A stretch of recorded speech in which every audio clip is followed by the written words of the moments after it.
Well, hello, Minecraft fans, and welcome to Dexter's Crafted Contraptions.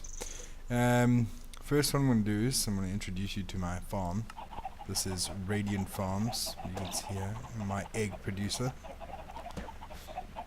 Beautiful chickens doing their little chickeny thing.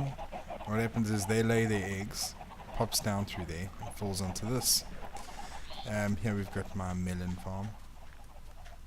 Yeah, buddy, look at that. Delicious melons. As many as I want. And I got my little piggies. I haven't been working on this farm for very long, so there's not a lot of big things around, but I'm pretty proud of what I've currently got.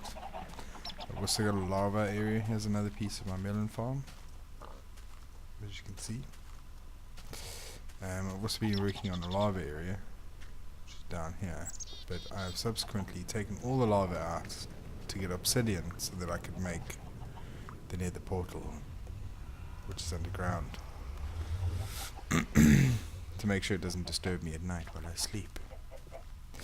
Following that, the real reason why I'm making this video is to show you my auto sugarcane farming machine. Now, sugarcane in this game has been the most interesting to auto farm because it's the easiest, aside from the cactus.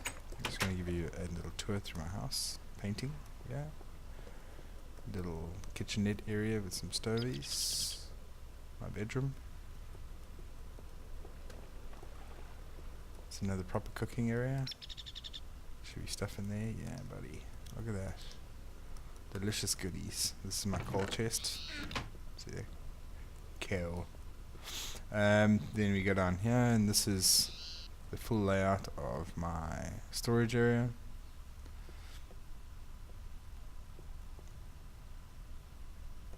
And I've had to do all of this just by normal mining. I'll try to do it as vanilla as possible because the point of the game is to play it in survival mode, I would say.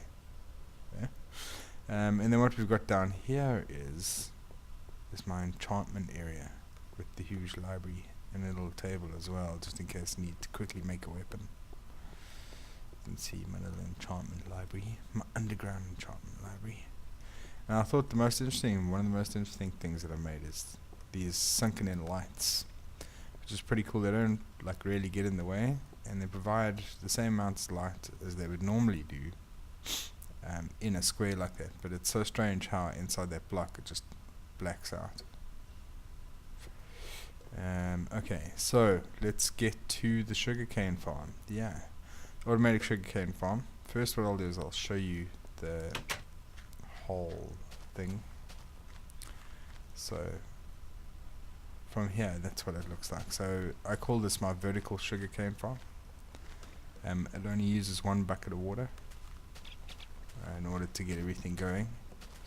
And whenever sugarcane gets done, it gets harvested down here. And then what I've done is I've also blocked the sugarcane from growing any higher than 2 blocks, so that there is no wastage. And as you can see, it's automatic.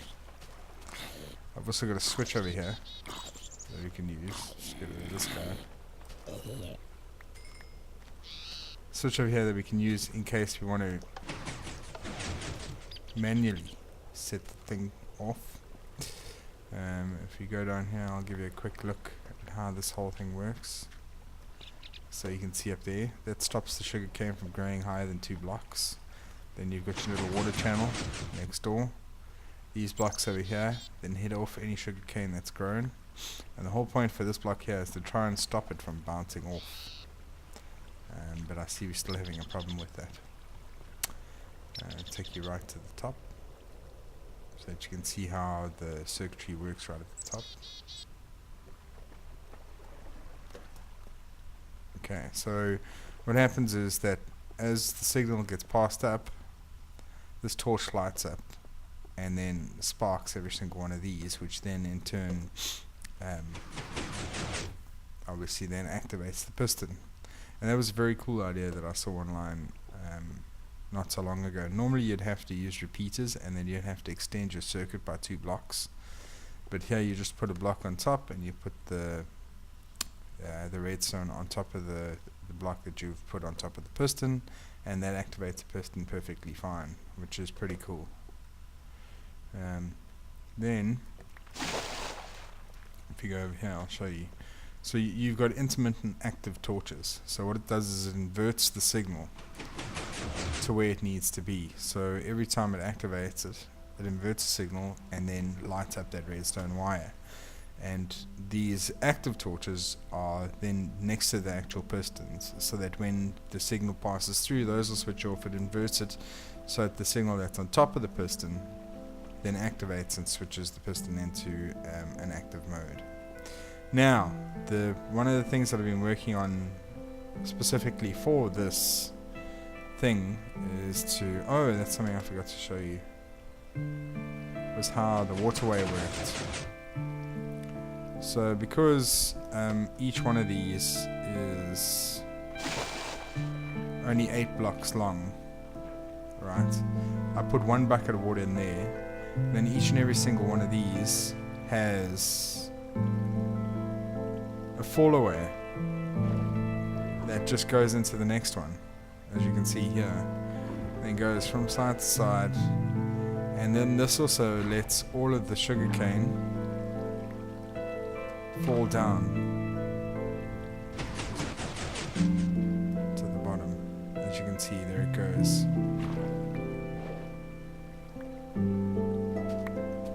Alright, let's just hold on a second. I think the music might be a bit loud.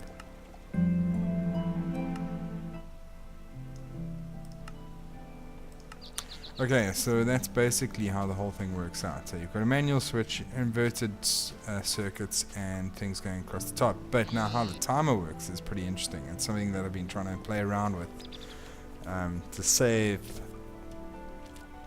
on having to have a rail or having to use dispensers. This is all redstone. No dispensers and timeouts and stuff like that. I want to actually be able to control the time of the timer on a smaller scale than what you normally take. So what I've got here is I've got a series of repeaters set at full length. These are obviously then 0.4 seconds. Alright. There's 5 on this side and 6 on this side, and this is one set that goes to a logic gate over here, and this is an AND gate. So both of these both of these torches have to be off in order for the signal to be on, in order to pass the signal through into this second AND gate, which then also requires 2 signals in order to activate the signal that goes all the way down here. So essentially what we've got is we've got 3 circuits that need to line up, where they need to synchronize in order for those pistons to head off. And what the time that they actually synchronize at is 36 seconds. Alright. Now what happens here is you've got 5 here and you've got 6 here. So these two will essentially synchronize every 12 seconds. Okay? Because 5 is a multiple of 6 when it comes to 30. So it has 30 ticks, and after every 30 ticks it'll synchronize its signal, which means every 30 ticks times 0.4 is 12 seconds, right? This one over here is it's got 4 set at 0.4 and it's got 1 set at 0.2, okay, which as a total length of time is 1.8 seconds. Now 1.8 seconds and 12 seconds only become a multiple of each other at 36 seconds. So that's the only time that they actually synchronize. So you could essentially then adjust any one of these things here in order to create multiples that effectively become a multiple at whatever interval you want them at. Like currently I've got it set at 36 seconds. I've still got to work out any other multiples that I'd want to use. This was just a test. You guys are more than welcome to use this Dexter's devious timing technology. Right? Here you can see this repeater here is just to make sure that the signal carries over and that it's strong enough. And there you have it. So that's the whole timing mechanism. As you can see there, it's going. And what it waits for is that synchronization. When that synchronization happens, then it's piston time. So if we just sit here and we watch it, generally only takes 36 seconds.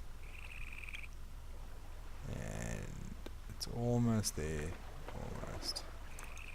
Maybe not. Maybe we still need another full sink from there. Maybe the next one. There you go. So that's how the whole thing works. So then it'll synchronize all of that, and it'll be every 36 seconds. So yeah, that's how that whole thing works, and I like the way that it's vertical. The fact that you can kind of build upwards instead of using up all your land. I know this is an effective use of the actual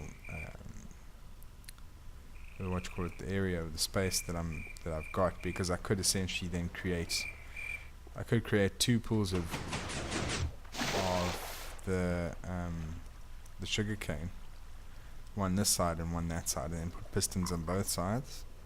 But I just wanted to do this for now, number 1 because it looks nice from the other side, and number 2 to prove the concept to myself that this would actually work. And there it is. That is it. It's working. And yeah, I think overall there you can see my radiant farms. I think overall it was a pretty good idea. I think the timer was the main reason why I wanted to actually do this contraption. Or was part of the reason why I wanted to do this contraption. The other reason was because I wanted to make a vertical farm. But there you have it, guys. I hope you enjoy this little excerpt out of Dexter's crafted contraptions, and I will see you next time with some more contraptions. I know I'm a bit of a virgin in redstone, but hopefully you liked it anyway, and you learnt a little something from this, and we can be friends. Yeah, just remember to comment, rate and subscribe. Yeah, cool bananas.